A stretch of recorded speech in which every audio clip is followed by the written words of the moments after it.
this is a screenshot from Immunefi website, and you can see how it works. Basically, there is the vault powered by Safe. The protocol is the only one who controls this vault, and you can issue payment. The protocol can issue payment to white hats when they have successful submission of an issue, a security issue, and then automatically it's going to be splitted between the white hat and Immunefi. But if you think about it, it's much better because it's more transparent and white hat can have some confidence that the protocol has money, but it's still not enough, because what if the protocol decides not to pay to the white hat? What if it decides to withdraw all the money from the vault and go away? So it's great.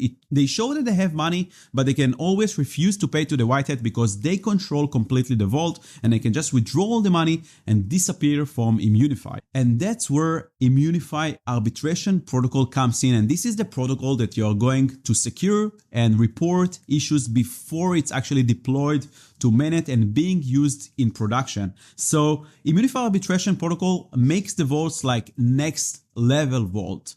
It adds a lot of feature to the existing Safe vault that we have already in Immunefi and make the whole process much less trustless and much more decentralized. So it increases the confidence of the white hat in the system, in the process, in Immunefi, in the protocols, and it basically reduces the risk of white hats not getting paid for legitimate submissions, for legitimate security issues that they submitted.